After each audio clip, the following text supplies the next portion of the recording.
you'll be here when I need you the most. And in a world so cruel, all I need is you to come and take my pain away. Fill me with you right now, I think I'm losing my mind. Don't let me down, don't let me down. Can't you this feeling I have? I got nowhere else to go. Waiting for you to track me down. Where did you go? Where did you go? Can't swim, I'm losing my grip. Oh baby, I need a miracle.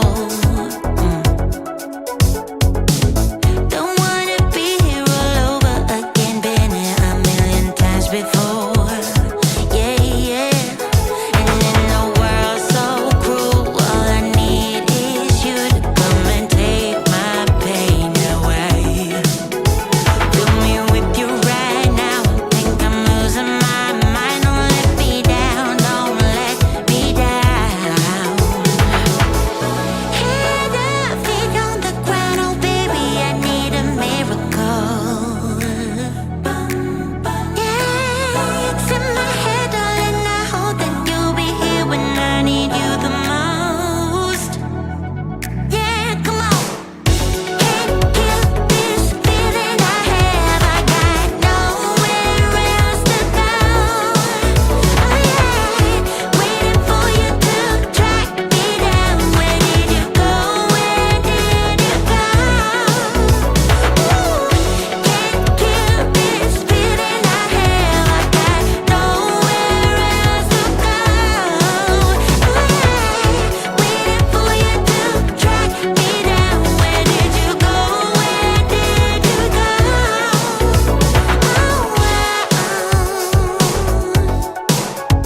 Where did you go, baby?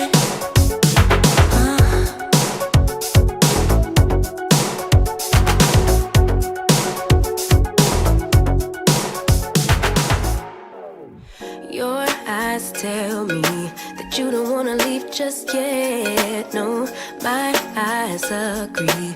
It's almost like when we first met. Oh, I don't care, it's getting too late. I want you and I can't wait. Don't wanna spend a minute without you. I know you feel the same. So come on, give me love. I'ma show you how to move with my body. Come give me with your touch and make me wanna say, damn. And yeah, you know what's up. Ain't nothing I won't do for your body. So give me all you got right now. I know I'm yours, baby. So come give me love. You know you're mine, baby. So come give me love. I never felt nothing quite like this. I get a high every time we kiss. Can't get enough, baby. So come give me love. All of your love, I can't fake it. When I'm with you, my legs go weak. Yeah. Can you hear it? I think my heart just skipped a beat. Yeah. This feeling is getting so strong. Love me till the morning, love me all night long. There's something special about you. You're the one that I want. So come on, give me love. I'ma show you how to move with my body. Come hit me with your touch and make me wanna say, damn. And yeah, you know what's up. Ain't nothing I won't do for your body. So give me all you got right now. I know I'm yours, baby. So come give me love. You know you're my baby.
I cannot hear anything with these headphones on. Good morning, good morning, good morning, people. Y'all know who it is. Like it or not, it's about to go down. It's like I ain't doing this in so long, I almost forgot how to do it. It's so good to see everybody today, man, wherever you're joining from. Get your tea, your coffee, whatever it is you need to get the party started. Like it or not, it's about to go down, man. Good to see everybody if you're joining in. And I know everybody is still coming and like, wait, is that an alert that, like it or not, it's about to go down? Yes, it is. We are here. It's live on Sunday at 12:54 p.m. Eastern Standard Time. We are here live. Good morning, everybody. Good to see everybody, man. Meat Cakes, Looney Tunes, Neon, hey, It Get It Nine. Everybody's in the building. Good morning, y'all. Good to see y'all this morning. We're going to get into a little bit of music while we wait for the Queen, of course, to get here. And speaking of the Queen, did y'all see Dr. Matt Instagram?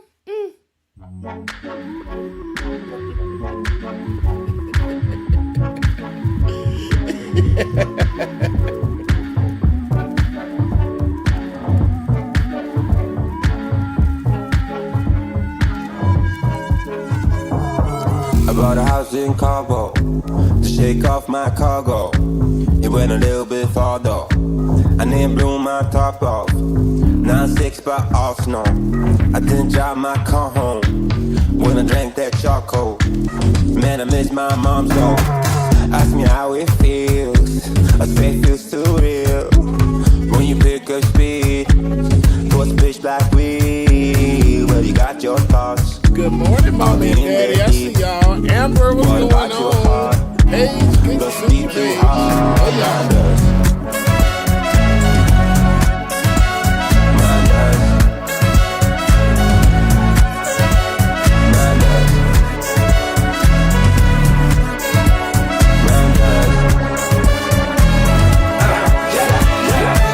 I ran around Lake Tahoe, not once, don't stop, no.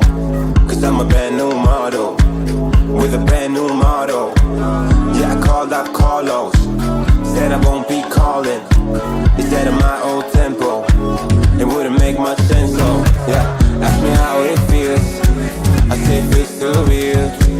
When you pick up speed, what's pitch black weed? When you got your thoughts, are they in there deep? What about your heart? Does it beat too hard? My God.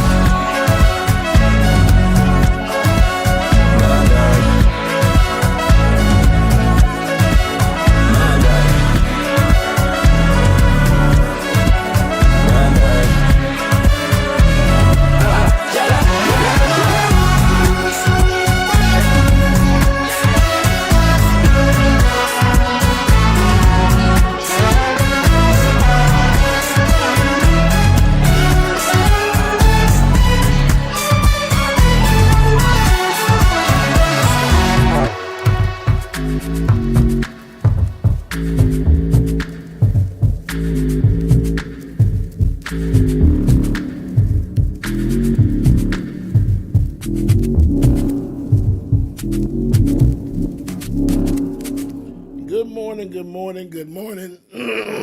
Excuse me. Good morning again, everybody. Good to see y'all, man. Saw y'all what I have been building and working on for a while now, but I think it's done for the most part. But I'm about to tear it all down and build it again because there's another model I want to build. But this is the Hulkbuster, y'all. Let me see. Let me show you.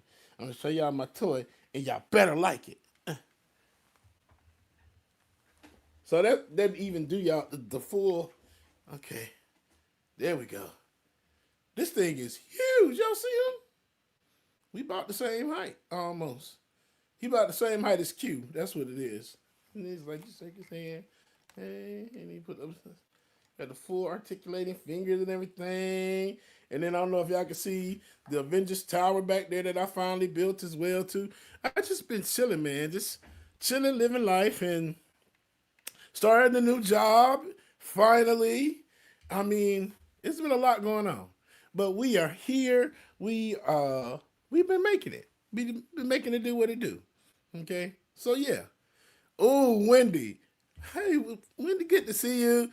It has been so long since I've done a dad joke, but guaranteed after the next song, I'm gonna have one just for y'all. Okay, I promise I am. Like it or not,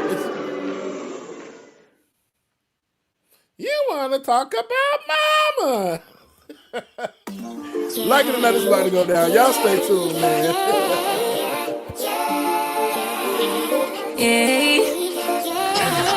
Bad little flex, she wanna know me. I stay low key, all gas, no brakes. Baby, let them hoes sleep. Body on 10, make your girl OD. I get in my way, never out of my lane. Feel like you the one and I'm on one. So what it's gonna be? Baby, squad up, we finna go deep. Riding on a team, got what you need. Baby, won't you keep me company? Give me something to do when I get lonely. I got something for you when we get home. If you let me put it down, when I hit the town, you should ride on me. Keep your minds on me. On try, baby, I think you should side with me. Stay solid one time if you lie with me. Just promise you never lie to me. Keep the moves on tuck. I know it's all love. Everything good. Keep the vibes on crush. I know it's all good. Know it's all love. Know it's all love.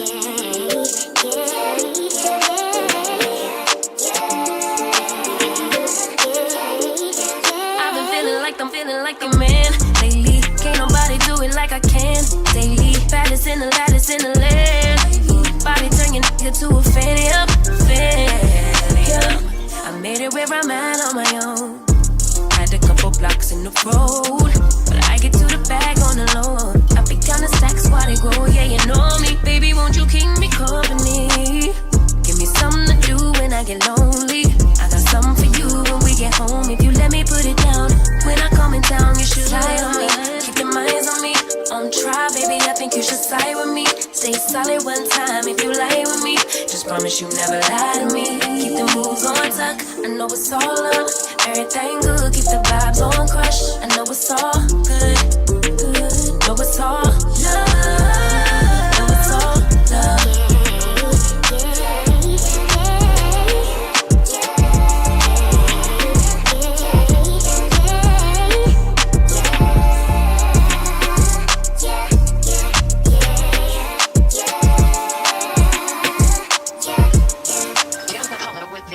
My mama's such a hater. She my biggest op, but I love her to death. So, why are spiders so smart? Why are spiders so smart? They can find everything on the... I didn't even get the punchline out yet. Damn. My bad, bro. I was a little quick on the trigger. My fault, homie. Dang. Well, let me do another one. What do you call a blind dinosaur? What do you call a blind dinosaur? Do you think he saw us? Do you think What? He saw us? Do you think he saw us?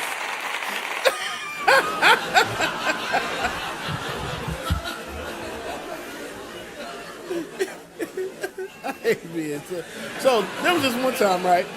Yeah, right, You're supposed to keep the laugh track going, man. Oh, my bad. I'm learning. Man, I'm on the it's learn. so hard to find good help these days. My gosh. All right, Okay. Here we go. Okay. Yeah, so, right? So I walked into the bar, and there it was. A cow, a duck, and a chicken, right? So I said, hey, what are y'all doing here? They said nothing. Getting a drink. Huh?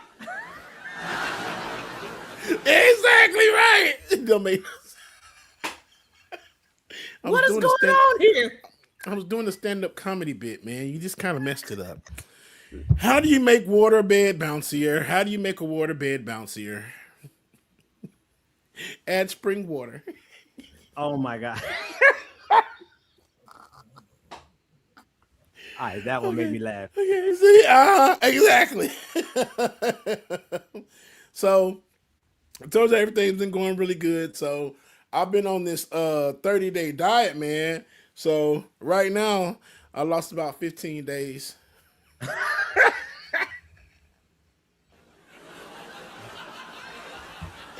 Okay. I got you. Last one. Why aren't koalas actual bears? Why aren't koalas actual bears? They don't meet the qualifications.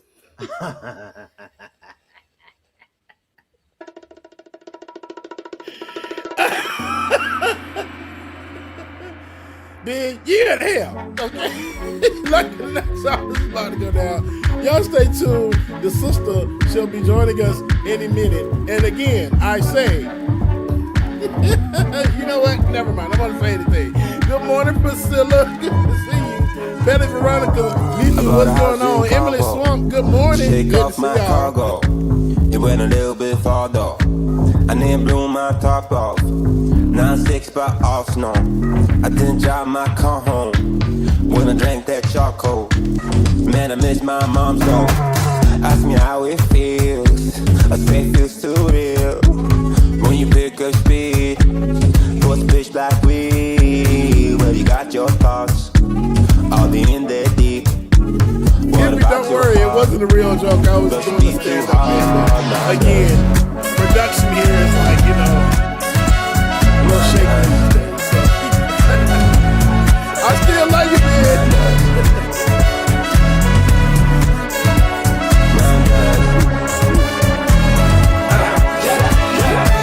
I ran around Lake Tahoe.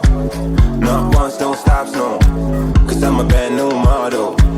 With a brand new model. Yeah, I called out Carlo. Said I won't be calling. He said in my old tempo.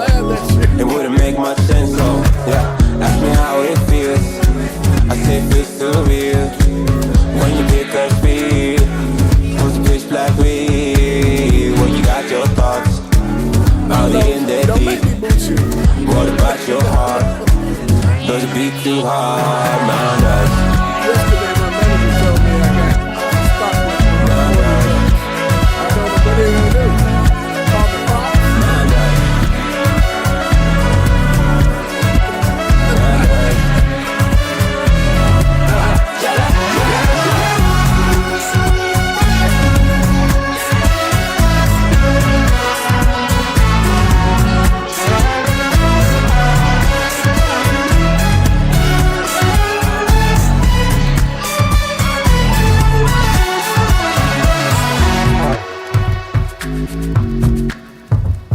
Y'all wasn't gonna tell me I just played the same song I just played. Y'all wasn't gonna tell me that.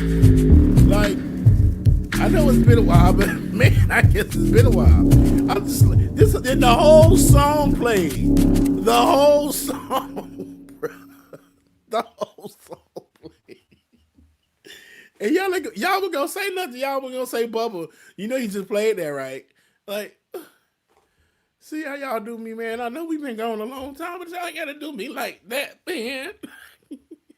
Hey, before I go though, what's the quickest way to burn 1,000 calories? What's the quickest way to burn 1,000 calories? Leave the pizza in the oven. Are you ready? Are you ready? Are you ready? Are you ready?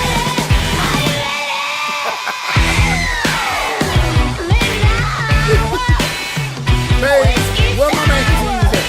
Hey, Tuesday, what's going on? Good to see you too.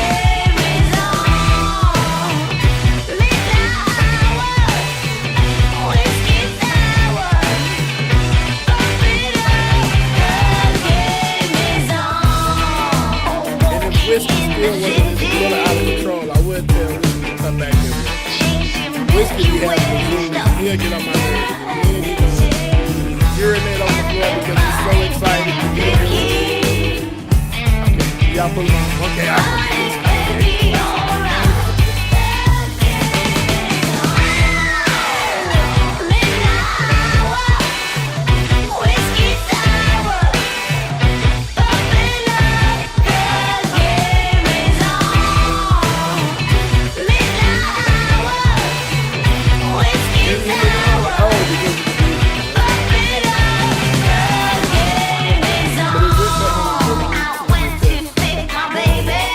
boom. Is that better, Benjamin? I want to make sure that my mic is good. Yes, I can hear Okay. you. Okay, perfect. Okay, it's the music. Okay, cool. Okay. He's too busy to play around. Lose control over my backyard. I've been lucky to be found. The game is on. Midnight hour, whiskey's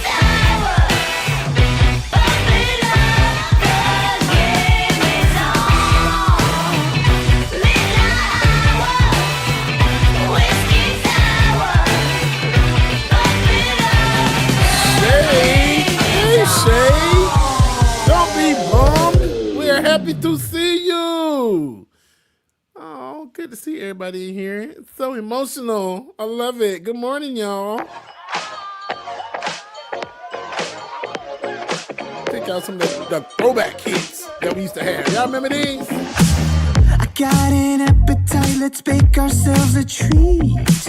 What you've been mixing, serve it up the way you please. I love the way you shake, you stir, you hear, you squeeze. So thick, push up and butter me. Poke that, push that, shake that, smack that, mix that, hug that, marinate that. We don't need a recipe. Whip that cream, baby, pour that sweet on me. Baby, shade up, we can cook up, we can stir up when we hook up, just you and me. Whip that cream, whip that. Preheat this oven up like 5,000 degrees. It's almost ready, we've been craving this all week. Baby, you want it, I got it. I'm hooked on you like phonics. Gotta be honest, you're on it, and this ain't no time to be modest. Poke that, push that, shake that, girl, take your last name, let's hyphenate it. We don't need a recipe. Whip that cream, baby, pour that sweet on me. Baby, shade up, we can cook up, we can stir up when we hook up, just you and me. With that cream, with that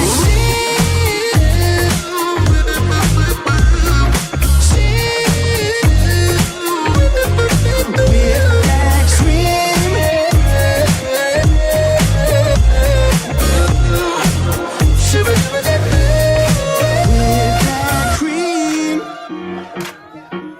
and that sweet on me. We can cook up, we can stir up when we hook up, just you and me. With that cream, baby, pour that sweet on me. Baby, shade up, we can cook up, we can stir up when we hook up, just you and me. With that cream, with that cream. Super better, never with that cream. We can cook up, we can stir up when we hook up, just you and me. With that cream, with that cream. A little synthesizer machine always gonna do it for me, man. Like it or not, it's about to go down. Y'all make sure y'all stay tuned. Rebecca Azor is in the building, so y'all stay tuned. Like it or not, it's about to go down. Good morning, y'all. Good to see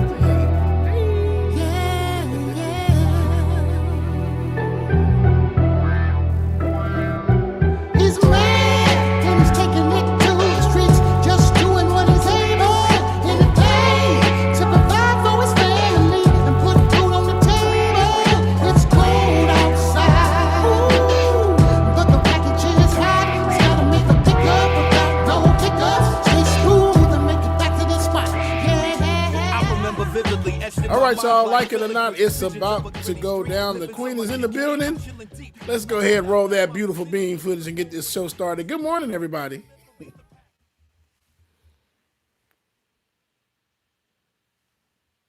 No, that's it? Okay. The boss is known to be impatient. She need the package. She says it's so close she can taste it. I saw the look in her eyes. I was The work that we're doing here is not going to stop when it comes to these type of discussions. It's going to be for us and by us here on this platform when the media is telling us to look the other way. Your support is what helps us move forward. Join patreon.com/like it or not. Help us grow. Like It or Not starts now.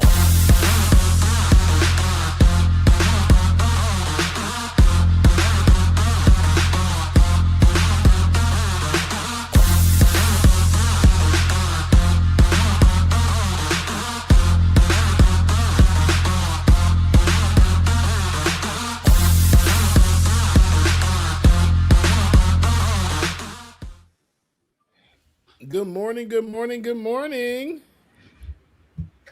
Good morning and welcome to Like It or Not, where we're free to tell the truth and not care who doesn't like it.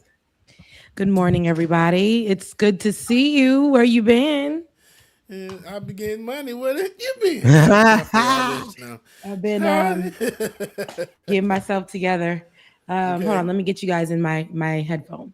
Oh, you got headphones in 2026. Oh, what's going on here? Wait a minute. I love it. We've been trying to get her to use her headphones for 6 years. Six on. The whole six. It's just, you guys could say whatever. I can't even find the other one to this one, but it's just that it because the audio on the MacBook is so I can't hear anything you guys say. So putting the earphone in actually helps me hear y'all. Oh, good. Because I'm not gonna lie, between this show and the Leftist Mafia, I don't be hearing nothing folks be saying. You just be saying that's crazy. That is so crazy. That is so crazy, man. Look, and then I start looking at the lips, and I'm like, right. It's like that's how you gotta do it. I knew it. Dang it, I knew it. So how are you guys doing on today? Tell me something good. Tell me how your week has been. Tell me, we haven't seen each other in a while. I know, Bubba, you've been working as well. And I know, Ben, you've been doing your thing. So what's good? Tell me something good. I go. So, yeah, go ahead. Yeah. Man, when I tell you life been lifing, but yeah, so start a new job, property manager for a storage company. Come on, property manager. It's kind of cool, I like it. At first, I didn't think it was going to be something that I would like, but it actually turned out. I can say I love my job, y'all. Oh, that's awesome. I love it because you get a chance to meet some interesting people until it's time for that bill to get paid. But but even still, I haven't dealt with an irate customer or somebody that's come in and is like, "You paid this? Why am I busy?" I haven't dealt with that, so I'm happy about that. I've been doing it for about a month now, and everything's going good. Oh, and about to move again because come to find out, and I can say this on this. Not show. Come to find out. Come to find out. Once somebody say "come to find out," it's gonna be some tea. What happened, child? These MFing trailer park ass places where I'm at has the highest rate of evictions in the country. Oh wow! So they just evicted us. Yeah, and I'm damn near one of them. Ain't no damn near. I got to go to court in October, so they can't do nothing to me, and they won't let me do a partial payment on rent. So moving. What's the moves? Hey man, gotta go. Found somewhere else already. September 1st, I'm out of here. So. You already found. That's what I wanted to hear. I was like, "Well, did you get the other place?" These days you gotta move, and you gotta move like what the S in lasagna is that what they said, or the G's in lasagna? You gotta be silent. G's moving silence. Okay, that's what he said. The G's moving silence like it's like, right? That's what you gotta do. You gotta move in silence. You know why? Because here in this particular state, I know that's why we're looking at the Mom Donnies of it all, right? We don't have that here in Georgia. There's no like fixed rent or rent protection or anything of that sort. The Mom Donnie over there taking care of folks, right? Here, rent is getting higher, and at the expense of you and your life and your livelihood and your food that you got to put on the table and then your gas and all those things. There's no actual protections when it comes to, hey, I may not be able to pay rent on this month. Can I add it to next month's rent? No, they leave it in the hands of the landlord to add on and to take your behind to court as well. So that is, usually the how many states have moved or are moving. But when I look at what Mamdani has done for the city of New York, now it's not for the state of New York. He is the mayor of the city of New York. And so when you see that there are examples that can happen at a local, aspect, I think about Atlanta and how it's predatory here in a lot of other cities, like where I'm from in West Palm Beach or, down there in South Florida. Florida as a state in itself, there's just no protection. You're just going to have to figure out how you're going to live. And a lot of people, they know people are just going to sacrifice me I gotta have a roof over my head, so I'm just going to work a little harder or push it until I can't have no more. And then when you finally are able to pay, they're taking all of your money. So when I was saying move like the G, right? Silence like the G. Yeah, move like that, because real G's move in silence like lasagna. Sorry, okay, real G's. I'm particular about that okay. line. Yeah. I know who said it. You know, I know the song and everything, but it's just not, you know what I'm saying? But it's Lil Wayne. But so and it was in 6 foot, 7 foot, correct? Yes. Okay, see, I know. With that being said, I said make sure you find your place, because what they'll do is make sure that hits your credit or a stain on that. Now you don't have an opportunity to go and find a place, and if you do, you have to pay double. Or put down both the security first and last, first and thirds, and all of that. So you know. It's just a whole system that is really predatory. And I would say that with the renting system, the purchasing system here when it comes to homes, mortgage, everything, it's a very predatory system. Yeah. Sure. And one thing that I just saw recently with this pastor, I forgot, it's been popping up on my Instagram, but he said, when God wants you to follow and change, stuff starts to get uncomfortable. And it started getting uncomfortable around here. And then when I said, okay, let me start listening and paying attention, everything just started falling in place. The job, then this stuff happened, boom, got an apartment. Bought a car, y'all, that's paid for. Ain't no car payments, no car note. I forgot to tell y'all that. Yes. What kind of car you got? Look. It's a Equinox, 2015 Equinox. So I like that though, and you got no car payment. No car payment, y'all. Because the car payments are actually predatory as well. So stealing a deal like this, that's a testimony, and I just want to shout for you right there. I just want to shout for you. We thank ya. We love to hear it. When I say moving. When I say you said moving. Move. He's like, you said move. Oh, God, I'm gonna follow you. I like it. I like it. You said I'm gonna listen to this one. Come on, we got more testimonies. Your testimonies leading into testimonies. Well, I paid my car off, but my credit score went down. Predatory. Testimony, but also predatory. An example, right? I paid my card note. My credit. That's what it said. I paid my card. Yeah. It is predatory. But thanks for sharing. We're glad that you were able to. Yes. Once you pay your home, your car note, your credit score goes down, because now they can no longer pull you and squeeze you dry. What they said, another saying, Ben, I don't know if I'm saying this correctly. You can't squeeze blood out of a turnip. That's right. That's right. Okay. All right. You can't squeeze, but they gonna squeeze it out of you. They gonna squeeze it out of you until the very end of that term of the loan.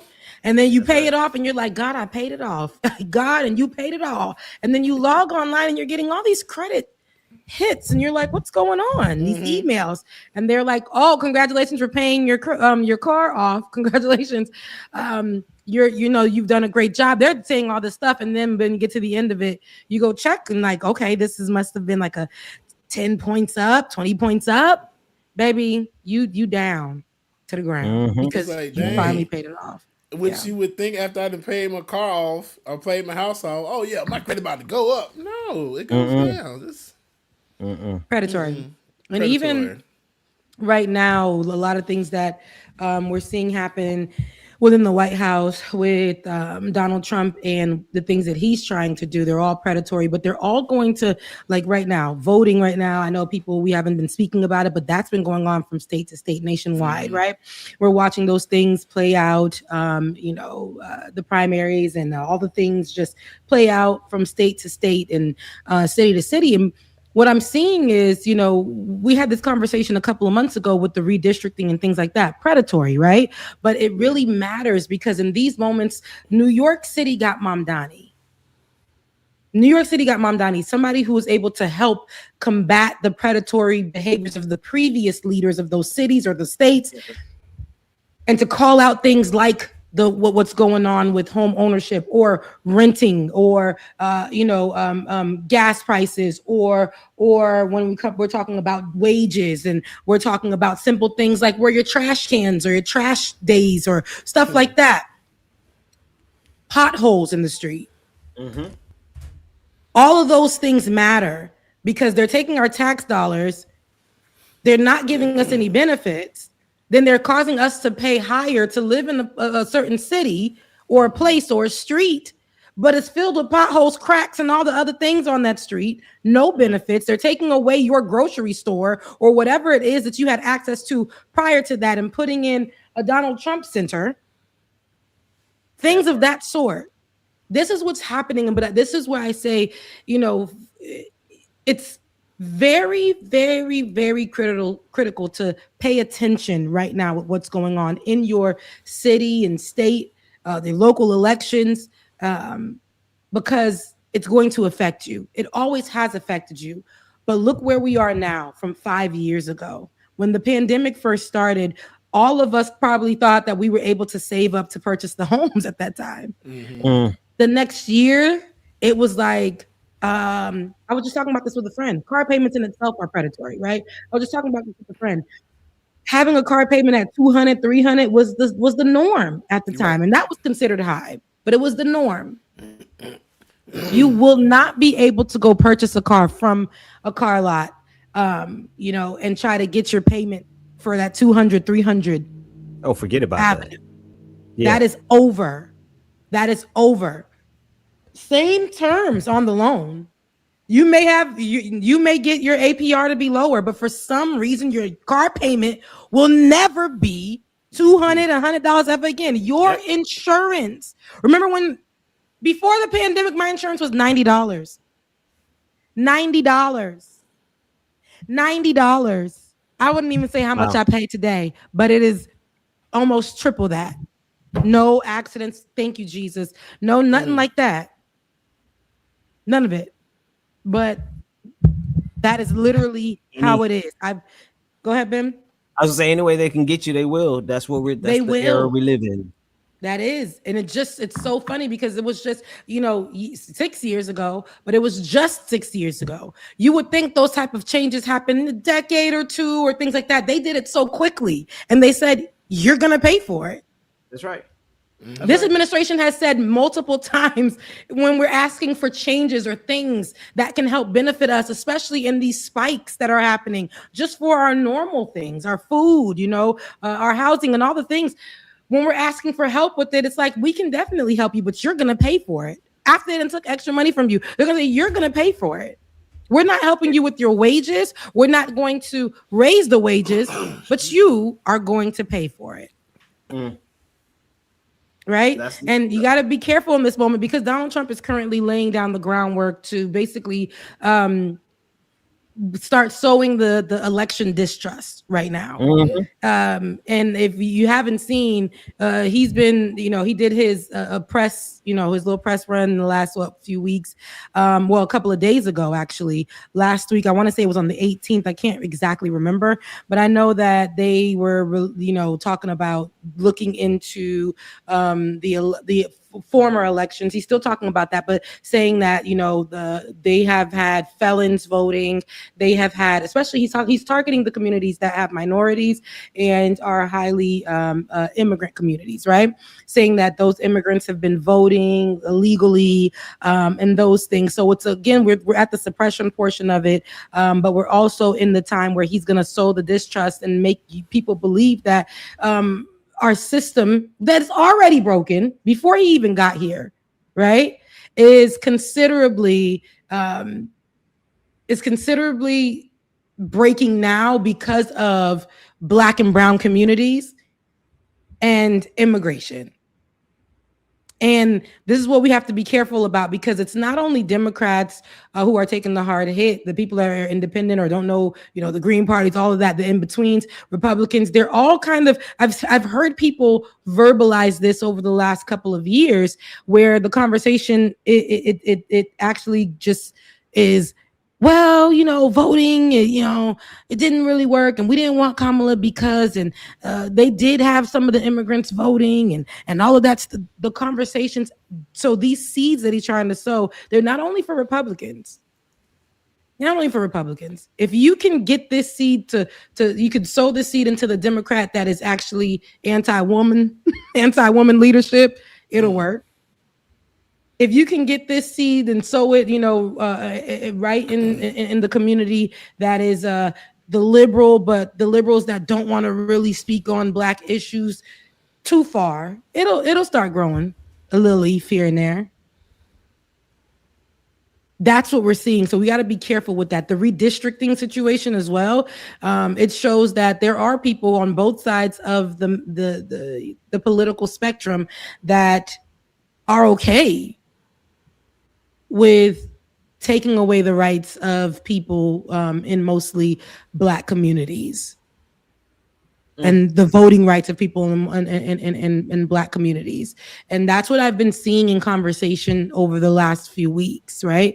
A lot of white leadership, a lot of white people that are telling us to look at and vote around. I'm looking at their policies and what they stand for. And I'm not seeing them when they're speaking about everybody, I'm not seeing them mention the redistricting, who that affects, what they're gonna do for their communities in those areas, how they're gonna try to combat those. Because those are not important things for them to talk about. But you know who is talking about it? I don't know if you guys have seen it. Remember the woman that was like, Florida, you in danger, girl. Angie Nixon. Yeah. Wait a minute. Hold on. That's a hell of a way to transition, but here we are. Go ahead. Miss Angie Nixon. I love her fervor. I love her life. I love her light.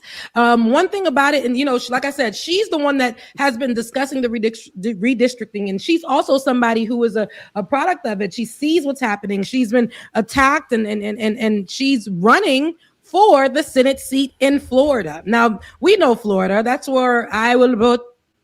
Hey, the white Cubans, okay, yes. Down there, they made that song, and I heard the lady that was the lead singer. I heard that she ain't down there no more. She ain't down there no more. She ain't down there no more. I heard that Ice came looking. She further down there. She's down in Cuba now. Okay, just like Cuba. I live. Donald Trump. Okay, just like you. Donald Trump. Hey, yeah. See ya. I know black. Poppy, I know black. I know black. Cuban. Ay, cubano. Ay, mami. Ay. No negro. Cubano. No negro. It gets crazy around these parts. Meanwhile, I'm looking at them. I'm like, my brother, my Cuban brother. Now look at you. I will vote for Donald Trump. Out of here. However, Miss Angie Nixon, our good sisters in Florida, you in trouble. You in danger, girl. I love that. She said that to us, and she said that what a year ago, 2 years ago. When ICE was making its way out there, she has been her. This woman has, for the redistricting, when ICE was making their way down there last year and trying to attack the immigrants out there, she spoke about it before it became this whole issue. But it was, like I said, she knew that it would become an issue, and because her voice is so strong, everybody wants to pin her as the dominant black woman, the scary black woman, and she's not that. Everything that she has done has been to try to. Not to try to, she has been that. Her background is in political activism. She has always been boots on the ground. One thing about her, she's out of Jacksonville. Your old neck of the woods, Benjamin. Yes, Duval County. And she's a 42-year-old Black Democratic state representative right now from Jacksonville, Florida. Duval. Everybody knows what's up. Shout out to Duval County. And she's she's basically been working before that as a community organizer, still is. And she was first elected to the Florida House in 2020. Now she has built a huge reputation as one of the more outspoken progressives out in Florida. And we've seen that through videos. We've seen her at Alligator Alley or Alligator Alcatraz when they try to put that at the Everglades, the encampment over there for the immigrants in the Everglades would shut down immediately, with her and her friends going every day over there to look for answers every day, nonstop, foot on neck. She was also arrested, if you don't remember, I believe out in Florida for protesting and protest as well. And so she has an upcoming sentencing I want to say, yeah, absolutely. So they can't wait. Democrats cannot wait.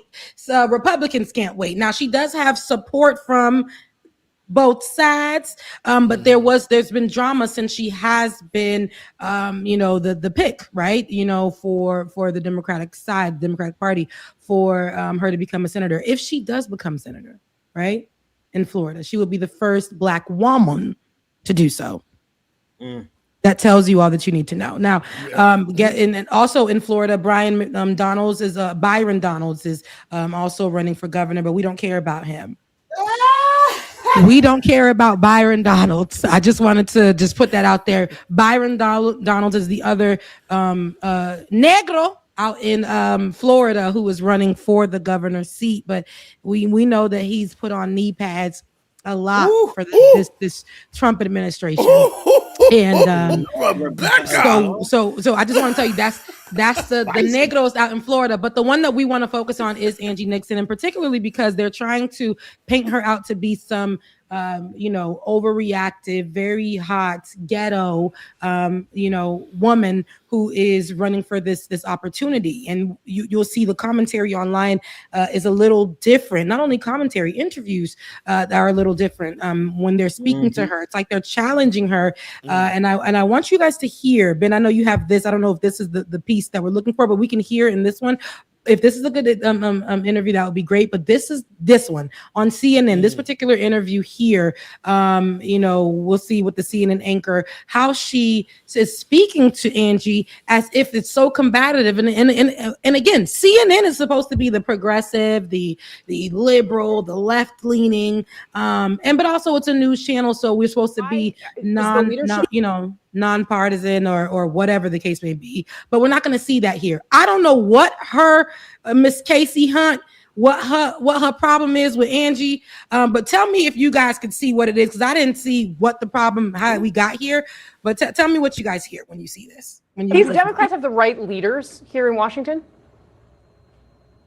It is absolutely wrong. How can you all of a sudden change the tune? And I'll tell you how you change the tune. When your corporate donors should he not be decide to speaker? give you more money so that you won't, that is up to the Congress people. I'm running for U.S. Senate. Well, what about Chuck Schumer? Should he be the majority leader if Democrats take back the Senate? I think I would possibly be looking elsewhere when I become the next United States Senator in regards to leadership. And I mean, we need to make sure that we have people who are centered on people, who are working for people, right? And so again, do you think Schumer is going to support your campaign? Do you expect Democrats in Washington to send money to help you win? I actually have Democrats in Washington already sending me money. Come on, and already the DSCC, have they committed to go on the air for you in a big way? Somebody snatched. Who did you say? The DSCC? What the hell? Actually, our campaign is supposed to have a conversation with them sometime this week. But I want to be clear, because a lot of people, this is my introduction to them. I am someone who is a former vice chair of a Democratic executive committee in Duval County. I also worked for the state party, the Florida Democratic Party, as a political director and a field director. I'm also a union organizer. I'm also someone who is not ashamed or afraid to vote against my caucus if it's not in the benefit, if it's not benefiting hardworking everyday people. I'm also okay with voting against Republicans. It's not about that. It's about the people for me. Hakeem Jeffries, who would be skank. I hadn't had a chance to watch it. That's scalawag. Yeah. Like, that was so unprofessional, bro. Like, you interrupting the crap out of her, and I'm trying not to cuss on this Sunday, but she just interrupting the crap out of her. It's like unprofessional as hell. And I would expect a lot more from CNN. I mean, These I don't days, anymore. respect. Be in line Yeah, to speak right, with the from anybody, from any of them. I don't anymore, but it also goes to show the disrespect, right? Miss Ma'am with the little Karen Bob, right? You know, her name is Casey, close enough. But what we see here is the lack of respect when there is a black woman, particularly who's in the room, who's well spoken and who's actually campaigning. This is her opportunity to get on these platforms and start to push herself, just like any other person, just like any other woman, just like any other man who's running on either side of it. But here we're seeing this lack of respect for her because she herself has a person. You could tell there's a personal vendetta. It's like, well, how are you qualified? What money you got? How you can? That's basically what I'm hearing Miss Casey over there at CNN say to her. And every time she had an answer, it was like, okay, she got an answer for that one. Let me try something else. She got an answer for that one. Let me try something else. It was always to basically try to find cracks and holes. And every time she tried to, she couldn't find one. And Miss Angie was ready for each question that when she was even getting cut off, she had an answer for the next question. When she was getting cut off about that, answering that question, she had the next answer for the next question. She was always prepared. These are one of those moments where she's ready, not because she's trying to stay ready. It's because she literally is qualified. She is qualified, Miss Ma'am. So every hole that you are trying to pick, Miss Anchor Casey Hunt, I don't know who sent you. Monitoring Spirit. I don't know who sent you. The devil's seasoning, right? Because they don't got no seasoning. So the Satan's seasoning trying to be sprinkled over here into something that's already favored is never gonna work. All right, it's never gonna work. Here you are on this. I don't know who sent you again. It just gave aggressive, but they're gonna look at Angie and how she answered. And some of the commentary that I saw around the whites, you know, they were saying, well, she's getting a little like, why was she answering the call? She has to learn how. No. She don't have to learn how to do nothing. Miss CNN, I don't know if she was on the time crunch or whatever, but that's not how you carry yourself in an interview. This is the moment that Miss Angie Nixon is literally telling you who she is. But I guarantee you on the next interview, we're going to hear more about you are going to stand trial soon. You're a criminal. You're black. You speak with this accent. You carry yourself with a little too much. Meanwhile, Miss Nixon is qualified. Meanwhile, she's not new to this. She's been working on this. She's been true. She's one of the originals. She called herself the OG in a couple of interviews. She is somebody who has relationship with other representatives and has worked and has flown to state or all around her state to make sure that things are going on, that she is a part of the changes out there. You know, so the reason why she's standing on trial is because she was fighting for people. She was fighting for people. So the behavior in this interview it really just goes to show how it's an example, a great example actually, of how Black women are viewed, especially when they're stepping into a place of leadership, and especially if they are very, very prideful, as they should be. Very, you know, they're very educated. They don't miss a beat. They're very qualified. They always have an answer because it's not because they studied yesterday. It's because they actually are a part of everything that they're discussing. So it rolls off the tongue because of experience. And they hate to see it. This woman is ready. Yeah. They hate to see it. So it's to strip her down. And it's just this, how they view her. They view her as, I don't care if she's a Black woman. We don't really want to hear what she has to say. Yep. She's not qualified. And especially speaking to me. I think Miss Casey felt very offended that every question that she had to back her into a corner, to back Angie Nixon into a corner, she couldn't do it. You could tell, Becca, you could tell that she thought she would be the smugness of her face as she interrupted and asked questions. You could tell on her face, she thought that, oh, this is the question that's going to stump Angie Nixon. She every time she asked a question, she had a little smirk on her face like, oh, she's not going to be able to answer this. And every single time, Angie Nixon answered it brilliantly. She is by far one of the most prepared because every trap that media has set for her over the last 6 days, she has not fallen for a single one of them. So she's ready. Mm-hmm. Yep, she's absolutely ready. And to give clarity on where she was gotten arrested, she was arrested in May. If you don't remember, she staged a sit-in outside of Ron. That's how. Listen to the work I'm talking about, right? She staged a sit-in outside of Ron DeSantis's office over Florida's congressional redistricting plan. This is just yesterday. She was protesting the maps, and she argued that they're going to strengthen the Republican power. And she knew that she's going to be running, right? So they arrested her. They arrested her when she wanted to stop that, when she was speaking against that. And now her trial is set to come next month. And so this is the Black woman who gets arrested for protesting the Republican redistricting. Of course she's going to get attacked. Of course. And the political, the folks surrounding that, they think that she's a troublemaker, right? And clearly she's making good trouble, but she's a troublemaker. And then here's the point that I seen online too about the amount of money she's raising. We heard that in the questioning with the See It and Anchor as well. Like, what money you raise? Who gonna back you? And they were pointing out online that she raised less than $1 million, right? Then her candidate. And her candidate, I think the person that she was running against raised like 16 mil. And that was the issue. Alex Vindman, he's a real popular national Democrat who was attacked by Donald Trump. So he had the entire establishment machine behind him. He had all of the famous Democrats in this country behind him, and he had a 16-1. He had $16 million he raised. She barely raised $1 million, and she still won. Yeah, and I think hers was like less than $1 million. I think she was like 975,000. And so even with that, she was like, "That's enough for me. I'm for the people. Like, this ain't about that. I'm gonna try to win off of literally what I've been doing, how I've been doing it, the experience, what I know. My hands have been dirty. I'm not just waking up in the morning saying I want to try this out. I've been in this city. This is my city. That's right. This is my state. I know this stuff." And when that's the problem, she's going into these rooms and the people aren't ready. But Ben, I want to see that other interview you had. I want to see how they're talking to her in the other interview. That was from MS Now. Hang on, I literally just cleared it off my screen. I closed the tab. Like, keep talking. I'll find it. Okay, no problem. And she's been in rooms like what we see here, where she's walking in there and telling them that I think this one is talking about redistricting or whatever she is. She's challenging them.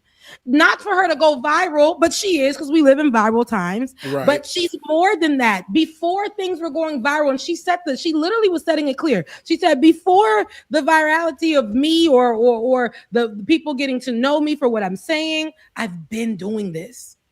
I'm not performative. And that's what she was trying to show. They tried to layer her as performative the same way they tried to do with Jasmine Crockett. And a lot of the Black women that tend to run in these times. Yes. Have I seen performance from people? Absolutely. Absolutely. Have I seen, like I said, people putting on knee pads and a bib? Dear Lord, Rebecca Azor. Absolutely. I have cafe resistance in Jack. Sorry, hang on. Go ahead. No, I'm saying I have seen it, but this is not what Angie Nixon is. Let's hear her out over here on the MSNBC. MS Now. Right. There that had banned about 3,200 books last year. Floridians, like the rest of the country, are getting tired of their government telling them what they can and can't read. Exactly. And yes, that is a banned bookstore. And we do more than just having banned books there. It's actually a community hub. We offer free mental health resources and services. We offer free health care clinics, free tutoring, free mentorship programs, right? Free Plan B, because a lot of those people in the area, they don't have access to things.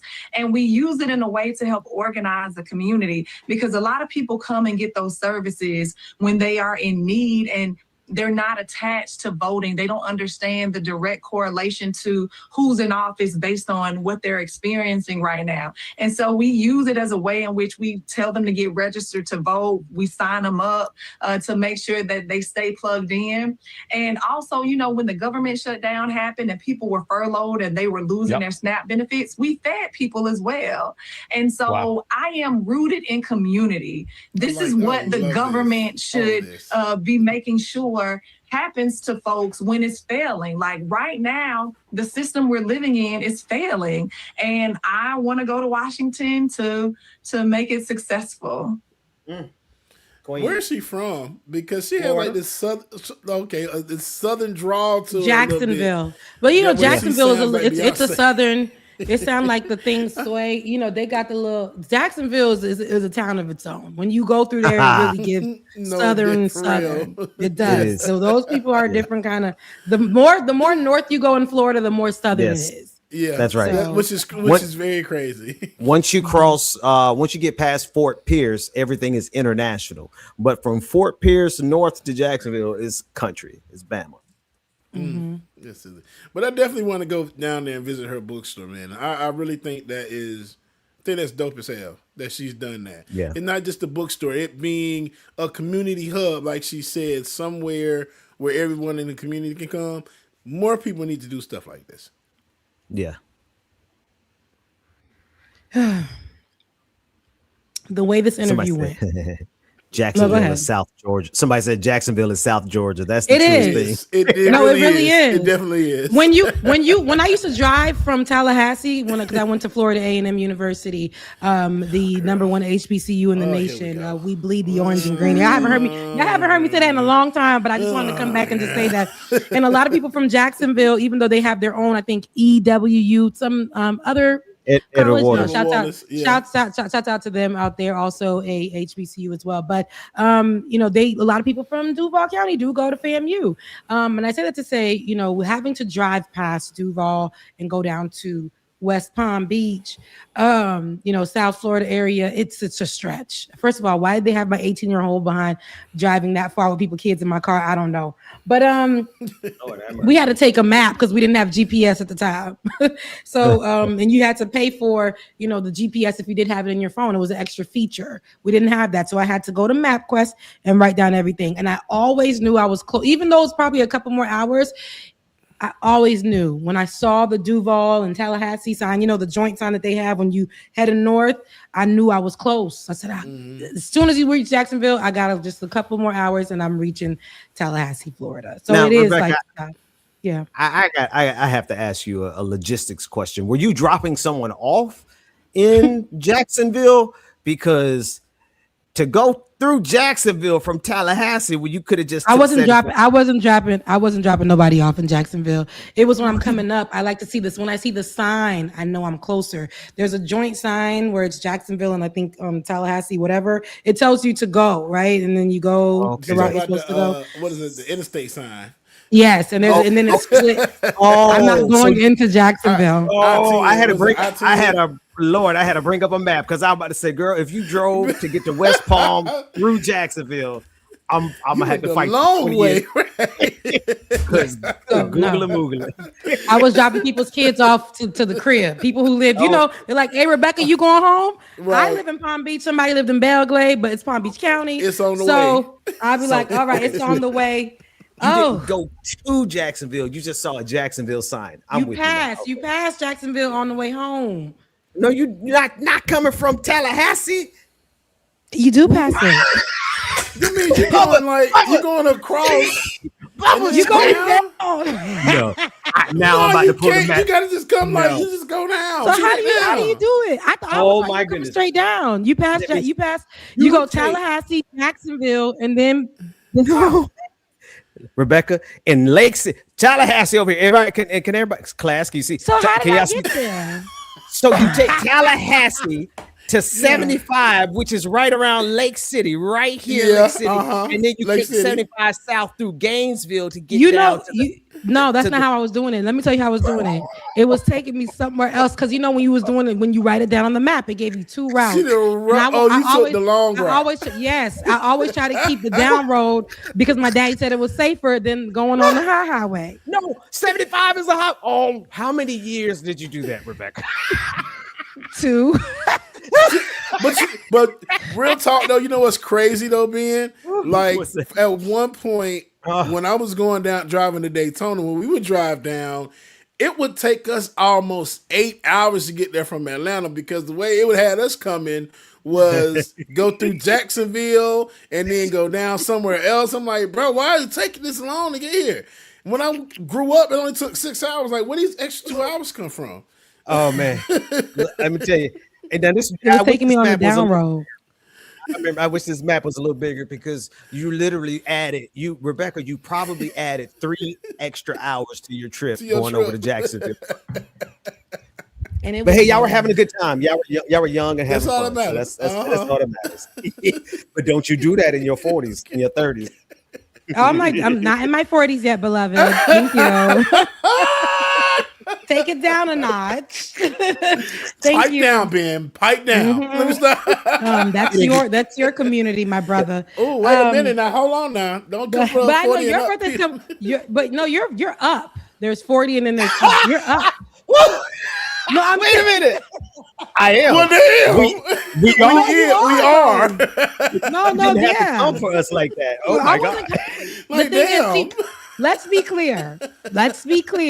There's not a problem with certain, I don't like when people age people. So I'm just saying, like, you're in the stage of you're no longer in the 40 crew. Like, I can't say I'm in the 30 and up. I'm in 30s now. I just turned 36, right? So I got 4 more years until I'm. Hey, Rebecca, 36. Remember, I turned 30 with you guys. I always say that because I was. Yeah, you turned 30 when we were I was turning 40. Yep. Wow.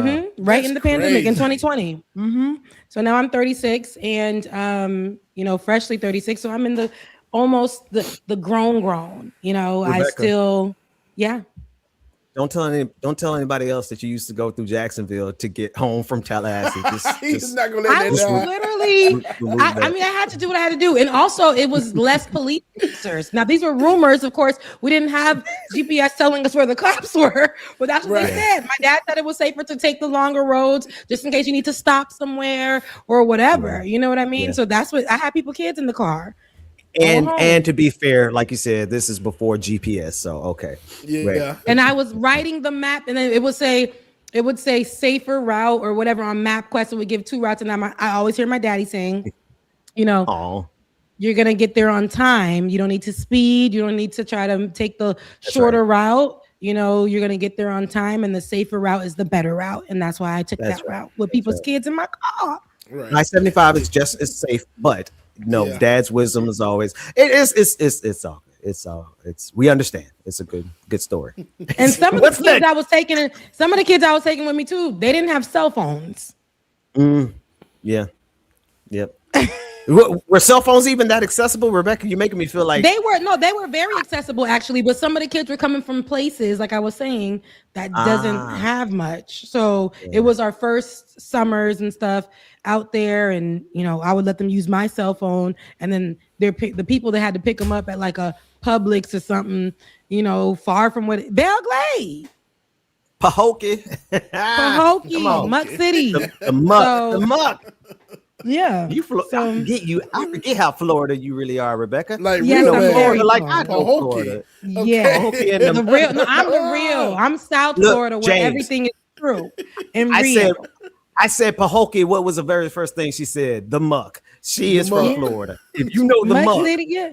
Absolutely, the Mug Bowl, and then you got South Bay, you got Clewiston, the surrounding areas. Wow. You know what I'm saying? Yes, absolutely.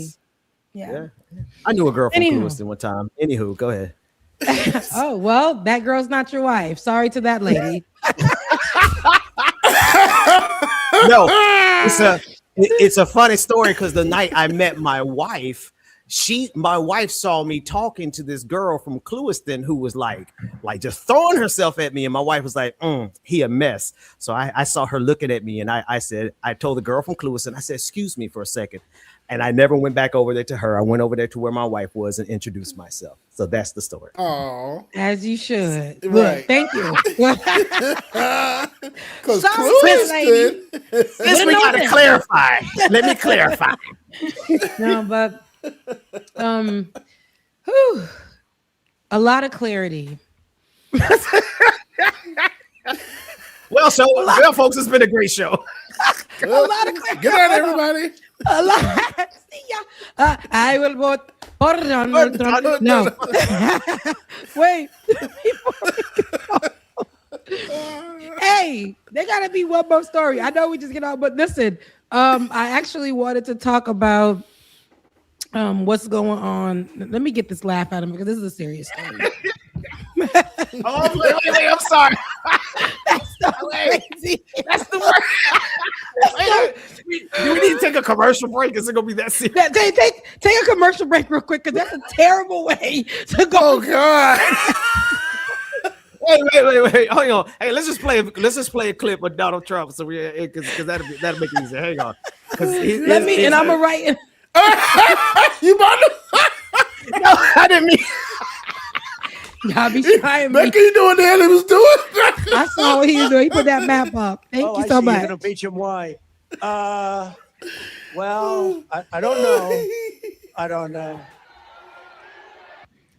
I'm going to be impeached. They're going to impeach me. They have no idea why. I saw today a congressman said on one of the shows, we're going to impeach President Trump. We're going to impeach. Oh, really? Why? The person was asking. A neutral commentator for a change. I like neutral commentator. Oh, I see. You're going to impeach him. Why? Well, I don't know. I don't know. All right. I think we can. Okay. Can't stand the man, dog, for real, bro. Just all right, Rebecca. I think we can do a transition now.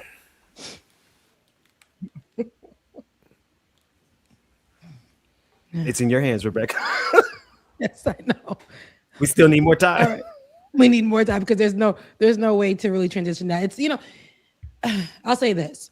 Right now, there's so much going on. And I love that we can laugh in these moments, because I still got the giggles right now. I think it's beautiful that we can laugh in these times and be able to gather and talk about, especially laugh at Donald Trump. But laughing at Donald Trump, it prevents us from crying or getting upset because in moments like this is our leadership that we're laughing at. This is the actual president that we're laughing at.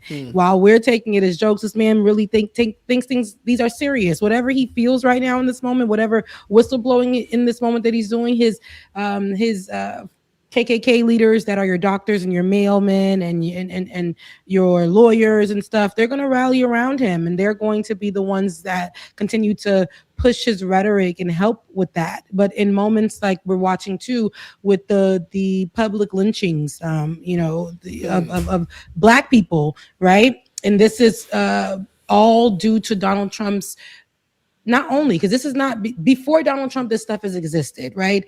But right now, Donald Trump's attack on Black people, Black states, Black communities, immigrant communities, how he speaks about them, how he criminalizes them. So when we're seeing a lot of stories that are supposed to make their way onto headline news and be the thing that we're talking about for weeks until we're getting these conversations where the investigations are causing movement, right? When we're talking about Nolan Wells and when we're talking about Carmelo Anthony, right? Nolan Wells, who was murdered, allegedly murdered, and we're still trying to figure out what's going on there. But then we have Carmelo Anthony, right? The teen that is denied trial recently after new evidence has been presented about his situation. And if you guys, haven't heard, he was convicted for a 35-year sentencing. And a lot of people are saying that it's not fair, right? And he said that he was originally, of course, it was a altercation between him and a white child. And he said that he was defending himself. And it resulted in this. And immediately in his trial, they gave him no opportunity to defend himself. The new information that came out that they left behind was saying that they kept things off record, and that's what made it unfair for his trial. But we know that for Black boys on trial or Black boys murders, us looking for any justice for them, that's always going to be represented in an unfair manner. right? We're always going to see that. So for Carmelo Anthony, the prosecutors and his original defense team had an off-record gentleman's agreement to keep potentially damaging information about both Anthony and Austin Metcalf out of the trial, right? And Anthony's lawyers argued that the agreement broke down shortly after Anthony was supposed to testify, which contributed to him choosing not to testify in his own defense. And what was happening was, I think Austin Metcalf, they started to show, even now, they don't never show. Right. They don't never show the little white boy's background, right? Well, especially when it's juxtaposed against a black child's, right? You're gonna see that starkly different representation on headline news or in how it's spoke about. Even naturally, people don't know that we're societally, indoctrinated in how we give the information as well, right? It's a polished version for the white boy, but a darker version for the black boy. And that's what actually helped the white boy in the defense. And so there was an alleged agreement not to put out the information, but the information that came out about Mr. Austin Metcalf was his troubling past. I believe that he was arrested at 5 years old, I want to say, in attacking folks, and his history and throughout his family and stuff. It's been very, very troublesome. And those things would have helped in acknowledging that man was a bully, that young man was a bully, and often attacking people and capable of hurting them. So people had to defend themselves against this boy, but they didn't want to bring that out. And it started to derail and online, but that still wasn't enough for them to want to give Anthony another chance. Now, they argued that this interfered with the constitutional right to present a complete defense. They also challenged the original judge, John Roach, because he later gave an interview saying that the jury had got it right. So that's it. That's all. Ain't nothing to it. And then he was removed from handling the post-conviction proceedings over concerns about his impartiality. So that word almost tripped me up, but I got it. But he definitely was removed about that. But because of this new information and both the teenagers' backgrounds, they came out and it showed just a different story and how it could have been in the original trial and why it was never heard in the original trial. And, Metcalf's behavior came out and it showed that he was racist. And he had, like I said, he was a very aggressive boy. And his history, his rap sheet started when he was 5. It said there was an arrest at five, I believe. And I kept looking at that. I said, does that say 5 years old? Like, yes, he's been a troublesome person. But now Mm-hmm.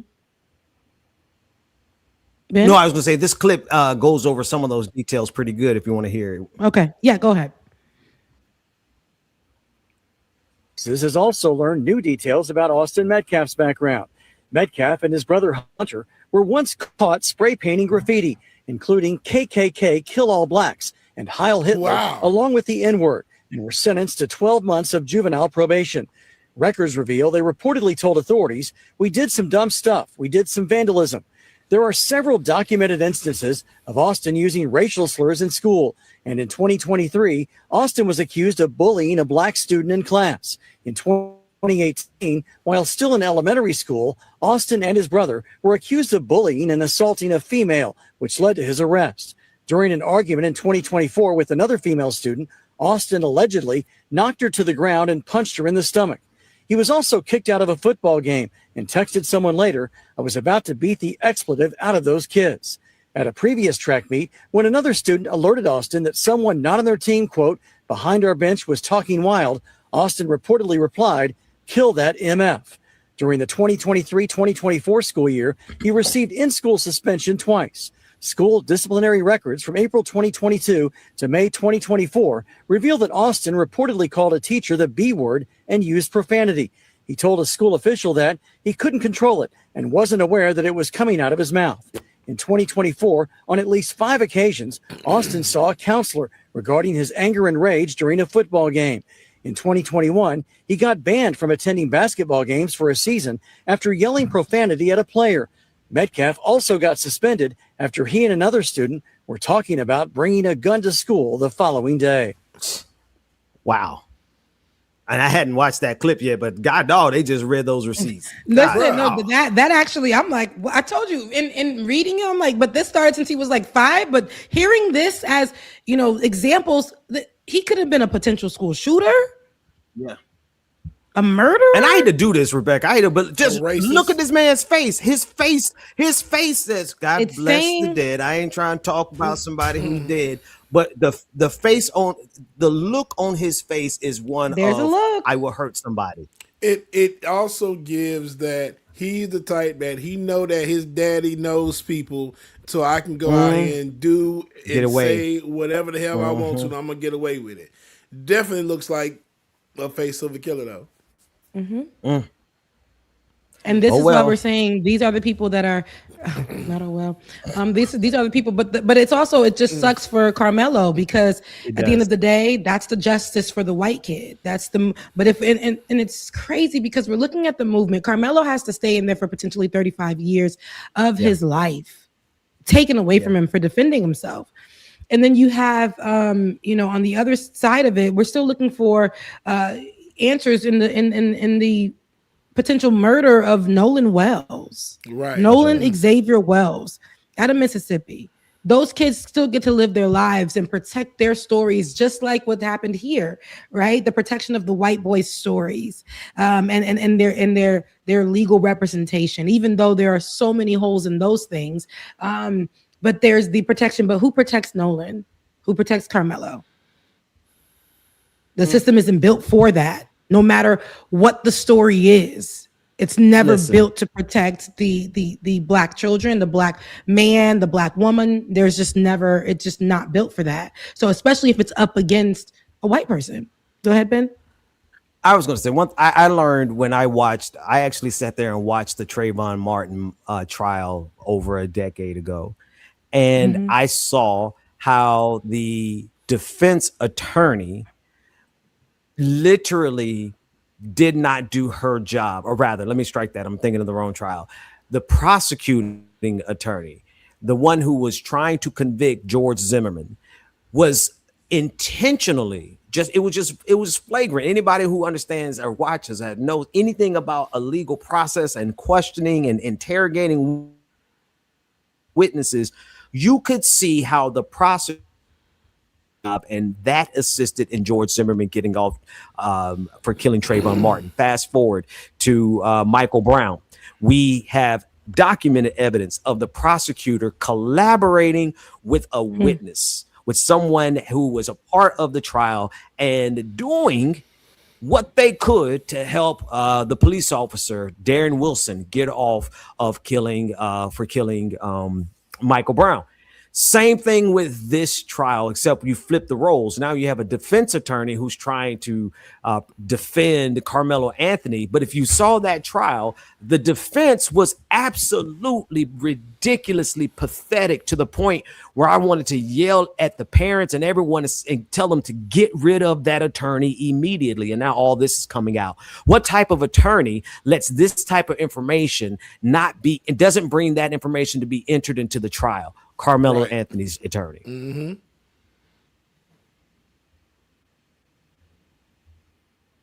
Absolutely, Ben. I apologize. My mic was trying to get it together.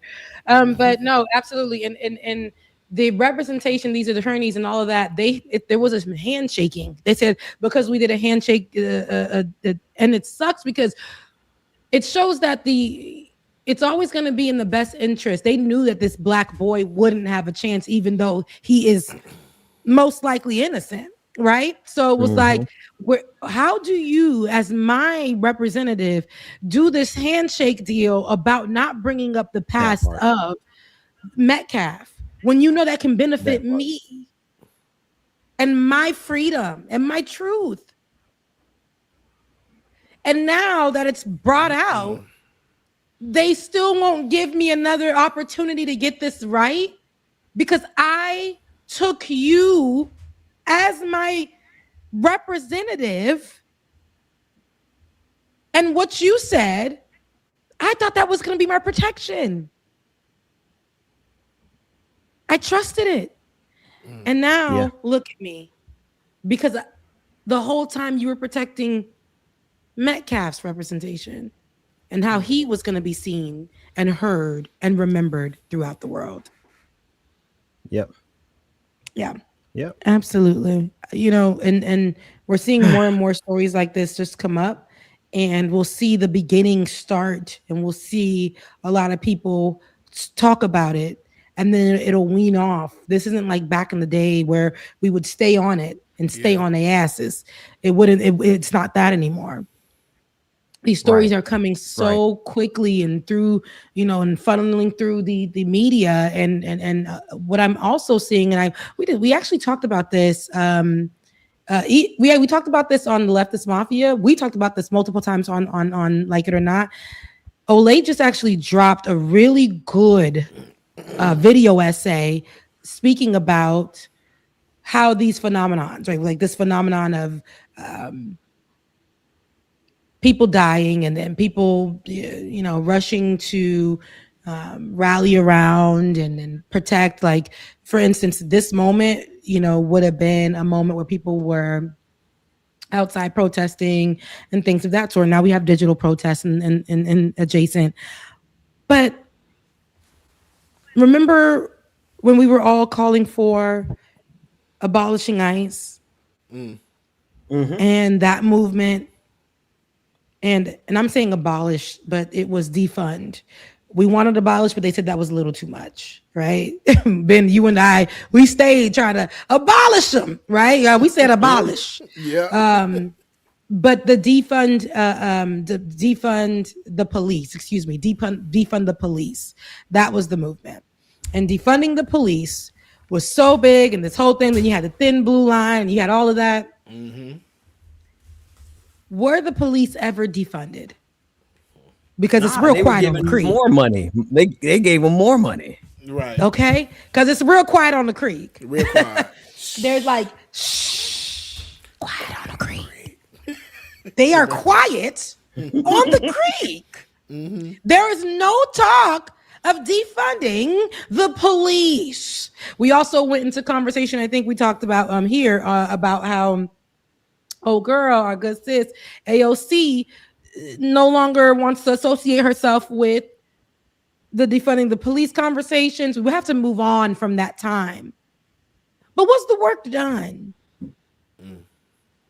And this is where I start saying, like, or was it performative? There was no change in that department. For me in my house, we still want the police to be defunded, because even though that is not the series of videos that we're watching anymore, my loves, it's still happening. Now the cops are uniting with ICE and folks, and they're using them flock cameras to find immigrants. Oh, y'all thought it was for protection, but they're using it to find immigrants. Officers themselves are using it for their personal use to find their ex-girlfriends. It's crazy. Literally to see where their ex-girlfriends is driving through and where they drive through and who they was with. They using the flock cameras. It's not safe. Police are still not safe. I'm still afraid of them. Unfortunately, I don't care if my papers is right. I don't care if my tags is good. I don't care if I pay for my insurance. Every time they whip around me, my heart drops into my behind. And it gets real quiet on that creek. It's scary. It's still scary for me. We haven't defunded the police. The conversations have lessened more and more. Black bodies are still being used as target practice for folks. There's officers still view us. I just watched the video of a young boy going into a party just with all the other teenagers into a park. He pulled up into that park and the white lady came up and she was upset because he made it into the park. He was an easy target for her. She pulled out her gun. On him, put him in handcuffs, and then you know what she wrote in her police report? Do you know what this lady wrote in her police report? Did she kill him? No, she didn't kill him because another officer came.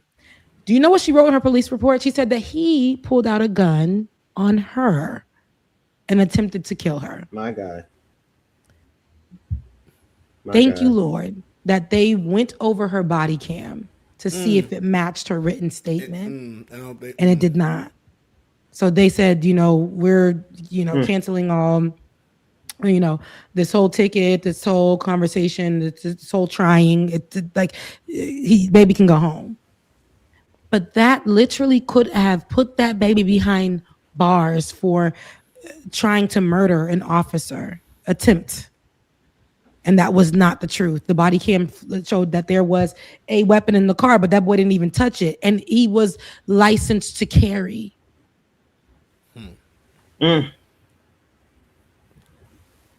So this is what I'm talking about. It gets real quiet on the creek when them stories come out. But years ago, that story would have been the front of the news. And I'm going to tell you why. We talk about this too. There's this whole idea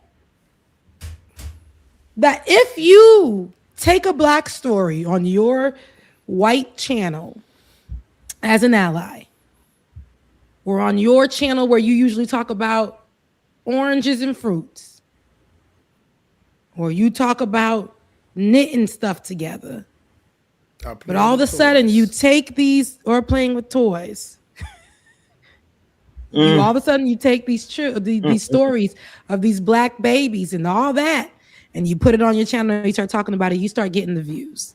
But you never finish, you never come back to the story, you never follow up, you never talk about, it's a trending story right now. It is a trending story right now, so you will now talk about it. Or for the white liberals or, the white allies, for them, you make sure you have your outrage today and you hit your hand on the table when you're discussing the conversation. You're upset. I'm upset. And then wait. Again, how they bark? I'm upset. Do it again. I'm upset. Just like that. And then they hit. They're I am angry. I am upset. I am angry because, I might be white. I might be white, and I know what it feels like when I walk down the street. They're not going to handcuff me. They're not going to handcuff me. Handcuff me. But my friend Rashad, he gets looked at for just being black. See now you his get name. Millions of views. Right. You see his name.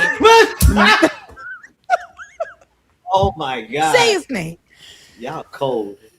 They will take something that we literally created that is not supposed to be the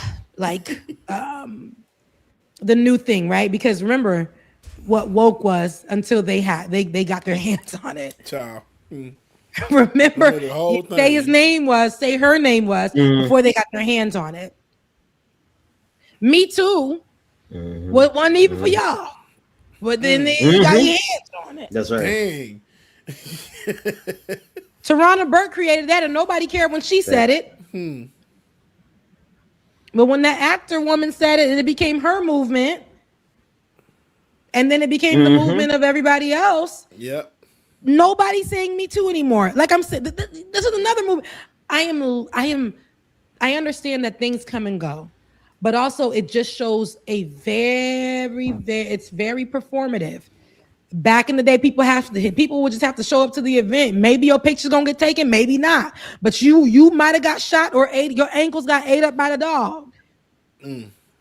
You got beat by a baton. Now people going just so they can get couldn't breathe. Tear gas. Oh wow, I was tear gas. I just wanted to Jesus show Christ. you guys I was tear gas. Yeah, I'm out here and I just want to, and I'm out here, and I'll be back tomorrow, same time. But I can't breathe, so I'm just gonna go get myself to safety. But live streaming at 3 p.m. to discuss how I feel. I know I came out here to talk about what they're doing to the immigrants, but 3 p.m. I'm gonna show you guys what they're doing, and I'm gonna get a closer shot before I leave here and go to my hotel into safety. But tune in at 3 p.m. for the true story. See you then. My God. Performance. What's the outro? See you then. Like, share, and subscribe. Like, share, and subscribe. If you want to get more of these moments where I'm hitting the streets and it's real hot and it's quiet on the creek, make sure you tap that button right here on the right side. If you want to support, you already know what to do. But if you want to get it hot and on the street, you get it from me, Amy. Amy, wait a minute. Amy. I don't know. That just came to my mind. Amy. I'm glad we don't know any Amy's in the business. Amy. And that's enough. So now every time Amy shows up, they know that Amy gonna be out there. People getting shot up, but Amy is over there like, hey, it's Amy.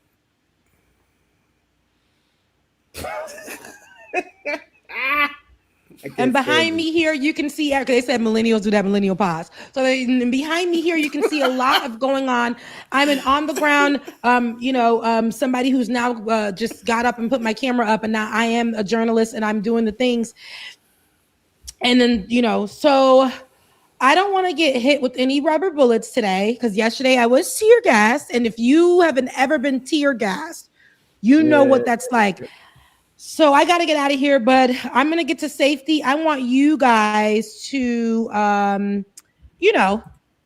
figure this all out. And I'm heading back. I'm going to go on the podcast called, what's that podcast called? Your daddy something, whatever. The white girl that does the daddy podcast. You got me. I have no idea. Call Me Daddy. I've been invited on the Call Me Daddy podcast. God. So I'll be off of the streets. I won't be doing this activism work anymore. I've been doing it for 48 hours and I got tear gas, so I'm done. But Amy, I'm out. Hilarious. Now Amy, because I'm giving you guys what goes on. Now Amy goes on the Call Her Daddy podcast, and the girl on Call Her Daddy is like, so Amy.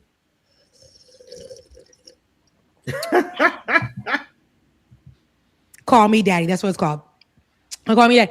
And then the host is like, so Amy, and she does the little slurp and she's like, they hold the mug like this.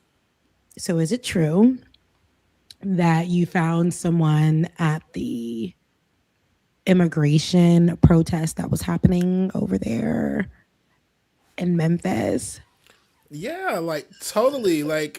Was a great, person, and they were, I think they might be illegal, but I don't think so.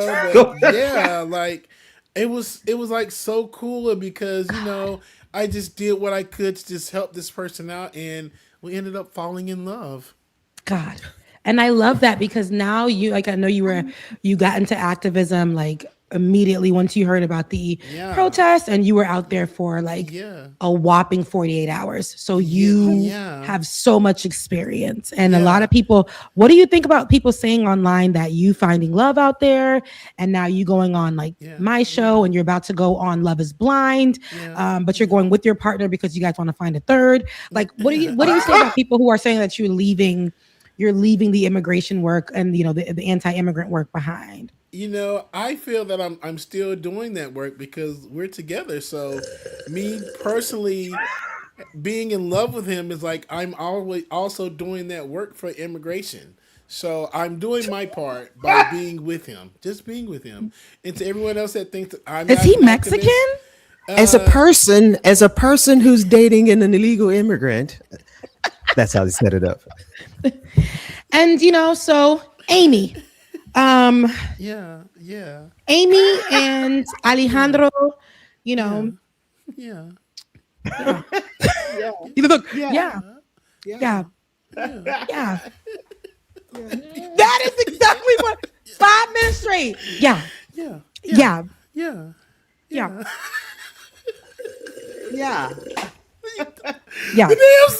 comments saved me out. I was trying not to. Listen. I say I have to say performative. And I'm sick of it. I've already called out the communities that do it, that got no business doing it. From our community, you could be black, white, in between. I don't like when y'all use it when you really, how you talking about cooking, but you talking about Nolan Wells. And then how how you went out into the streets for this one day to go and protest, but you was mad because wasn't no bouncy house, but you also found love, and then you were tear gas, but there was a man who was driving home, his whole car got tear gas, the baby seat was tear gas and flipped over. You do not understand what it's like to have to live into the community where they are there every single day, but you get to go back into your hotel, do this work for 48 hours, go viral, now become the face of what somebody else has been doing for years, and no longer have to be on the street anymore, but you get to sit on this podcast to talk about the love that you found and how people are against you now. And from there, you get opportunities to get on Netflix, go do whatever else. Yep. It is still quiet on the creek when it comes to the thing that you went out there to go fight. But now you got a picture in black and white with the tear gas going across your face because somebody was there to take the footage. Yep. You was live. You're like, hey, Chad, Amy. Like, no. Yeah. No, it has to stop. Yeah. No, like totally. Yeah. No, like no. And as a person who does something X, Y, and Z, I just think, Like no, like no, totally, Ben. Totally, Ben. Yeah, no. Really? Yeah. Absolutely. Absolutely. Oh my gosh, isn't it? It's just like that, isn't it? Oh my God. Yeah. Right. Like so good. Oh yeah. So good. Right? Yeah. That's right, so good. Yeah. So good. Right. Yeah. Right. Yeah. Right. Listen, sick of it. Everybody, get your hands off of that viral story and get your hands off of people's stories where you know that you have no business talking about it. Get your hands off of it. Move away from me with this, right? And I told, I tell my colleagues over there at the Leftist Mafia, my white colleagues, I'm like, you guys are actually been doing this. But I had to tell them, I said, y'all doing it right? But you got folks out here in the space who aren't there. You guys don't get on here and try to be like, so I have a black friend. Yeah, right. You don't go out. You literally understand the causes. You don't, and you talk about your privilege without like just making it be like, I know that if I were to be outside,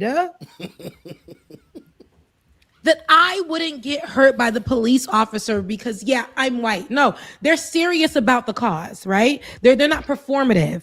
And they don't do all the stories. They know if they got no business or no heart for it, they're not going to talk about the stories. And I'm okay with that, right? They allow me to present the stories as they come on the show. You can be an ally in that sense too. I'm not going to be in all white people business. Hello?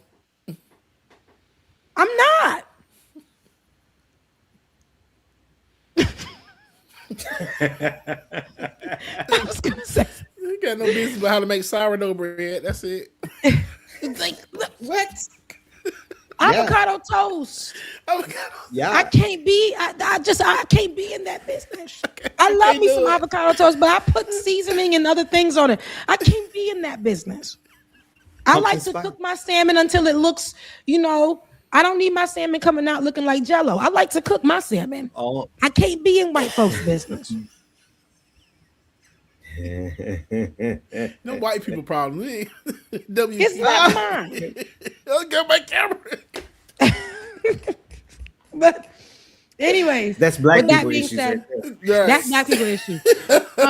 With that being said, though, I absolutely want us to do better with that. I'm talking about all the communities, though. I really want us to do better with that. We're seeing that a lot of the things just are for moments of going viral, or because if you know that you speak about it on your channel, that may just be about a whole other other content or conversations, you're going to go viral in that moment. And then you're only going to go viral because you're going to hit the talking points. You're going to keep hitting the talking points, right? That you've seen online. You're going to regurgitate what you saw go viral on Threads, and then you're going to put it in video format, and then you're never going to talk about it again. You're going to go back to talking about your makeup and all this other stuff. I'm not saying that you can't have an opinion, but when you put your foot in it, when you start to open up the door and people start to say, I love, Jackie Aina and what she talked about, not that you have to be our political figure now, but now people are going to be like, well, what do you think about this? What do you think about that?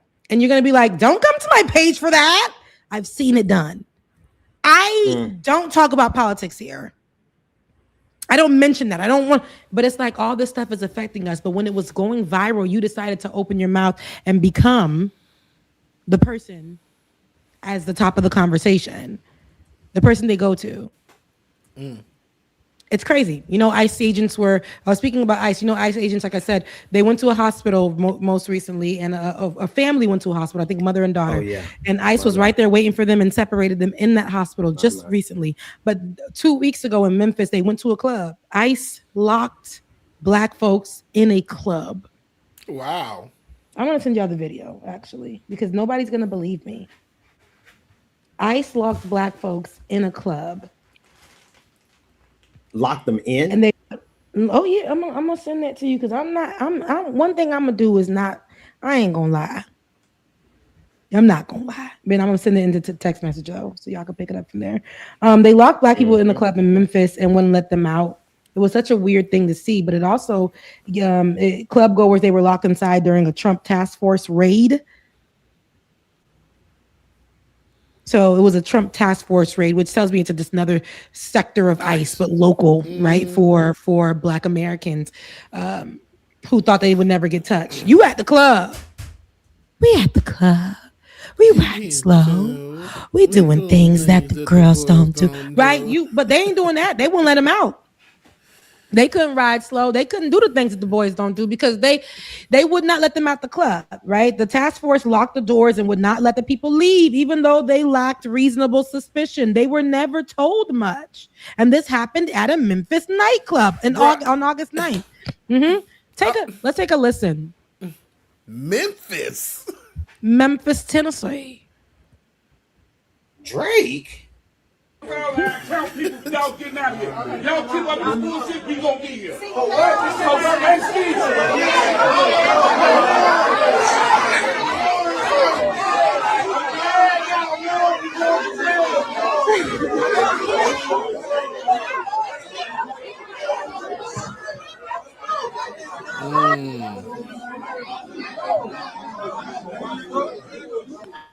Yeah, I got the whole city told it. Hey! Back up! Back up! Everybody back up! You got plenty of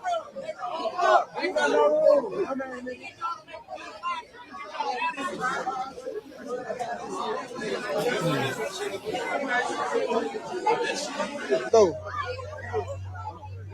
hey, y'all had me at the station yesterday, man. Y'all just had me at the station yesterday, man. Y'all somebody out of Ross. I'm like, come on, y'all already had me up there. They taking everybody's ID. Y'all just see my BMW yesterday. I just acted fool up there yesterday. I know y'all, I'm good. So, and read the caption. Remember how this all started as immigration enforcement. Y'all stop my car. Not anymore.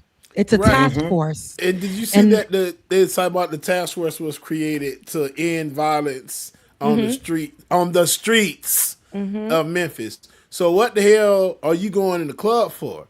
Ain't nobody in the club doing stuff. If y'all gonna be outside doing that, be outside. Like, mind you, you're locking people up illegally. They're in Memphis, Tennessee, not in what's the other place in Tennessee that's popular? Nashville. Nashville. They're not in Nashville. They're exactly. In Memphis, Tennessee. And they're going to target these Black communities even more. But remember the argument that people were getting on us for a couple of years ago when we said, "Hey, I know that you don't want to be a part of the immigration conversation, but you Black."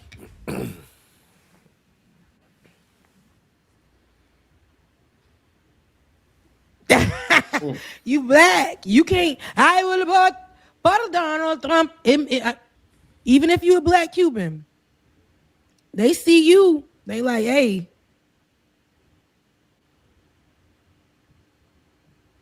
No matter where you go. You being Black and born here and having your ancestors and all the good things. And, I love it. I love it. But this administration wants you and everybody else to go back to your country. They want you to go back. Because what they used to say to everybody, Black, they still say, go back to Africa. So now they're going into the clubs where people literally don't know anywhere but this country that are Black, got whole towns named after their granddaddies and stuff. But they sending in a new form of immigration, but they're calling it the task force for American borns. For the ADOS, for the FBAs. They don't know what's in store for them. A lot of folks. Exactly.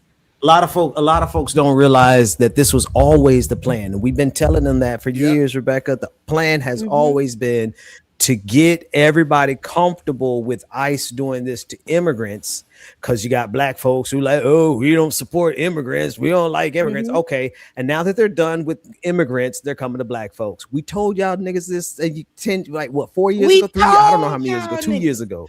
From day one, he was talking about doing this to ICE. Yeah. Yep. He's been saying this, and that's why I said this was August 9th, but this is not going to be something that is something going viral, right? They went viral for that day or two, but they're making sure that this is not the story because they don't want to be wrong. I remember they were saying they're not coming for us. They coming for y'all, so we're not going to march with you.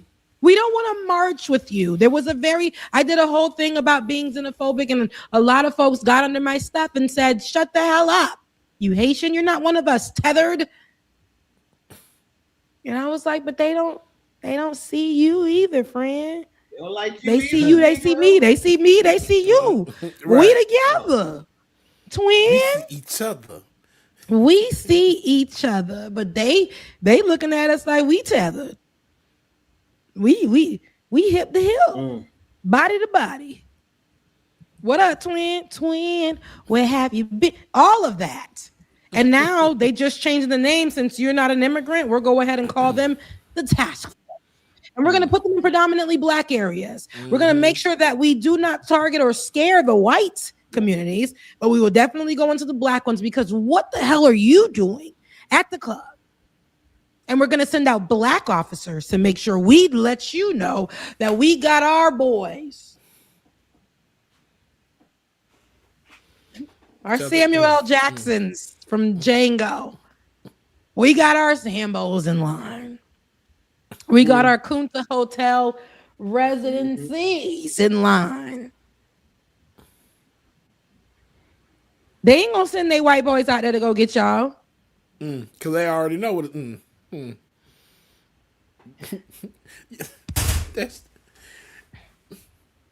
it's like you send out the black people to the black club. So y'all think it's gonna make it better? Y'all think that it's gonna make me feel, oh, they're black, they won't do anything. Black, white, I don't trust you pigs. And then it's never stopping. Again, it's been quiet on the creek. Real quiet. August 9th. That was about, 20 days ago? Not even 20 days ago, less than that. That was about, if I calculate correctly, 17. I'm just say that math was right. Don't. Like, what the hell?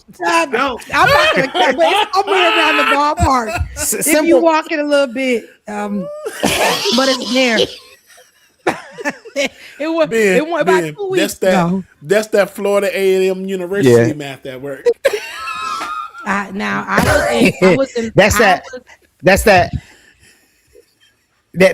that driving through Jacksonville to get to West Palm Beach. My calculations. You know what? On that note, that's why task force is looking for y'all too. Okay, that's why task force is looking for y'all too. Okay. Anyway, okay, Amy. Yeah. You see now it's a tagline. Everybody knows if I go Amy. Yeah. They know. Branding. Right? So anyways, we're at the end of the show, guys. Y'all be safe out here. Ben, you want to put up the super chat? You said the super chat? the super chat. It's too It's too many of y'all out here today to be like, okay, well, Max, this is what Max left Q5X on my channel. Hey, how you doing? Thank you so much for your super chat. This will be the first time I can remember Florida having a statewide progressive candidate for the general election. And I think it is actually. Yeah. Yes, absolutely. I think it is. Mm-hmm. Laura! Laura Estrada, thank you so much for your super chat. Grand Rising, not Grand Rising, I can say Grand Rising OG Lion family. Miss you all. Miss you too. Haven't seen you so long, Laura. And I hope everything is going good Love with you, Laura. Love you, mean it. And to everybody who was in And the there we comment section today, that was it. You got That's it. It came and went. What y'all don't care about us no more. Anyways, to everybody who did support, we here Sundays. But to everybody who is watching, I appreciate it. And like, share, and subscribe. Amy, please just make sure that you support each of our pages and what we're doing. While we're figuring out our lives in the background, we're still here and we're still wanting to share the news with you and laugh with you all. So that's all I got. And I want you guys to go in peace and go be well. Love you, mean it. And Deuces. That's it. Deuces. Work that we're doing here is not going to stop when it comes to these type of discussions. It's going to be for us and by us here on this platform when the media is telling us to look the other way. Your support is what helps us move forward. Join patreon.com/like it or not. Help us grow. Like it or not, y'all. Y'all know what time it is. It's time for like it or not. We're about to let's start this damn show. It's time for like it or not. We're about to let's start this damn show like it or not. Rebecca Azor is in the house. You know she got a funny story to tell. Talking politics, culture, or real life ish. I live in life in the ATL. Benjamin.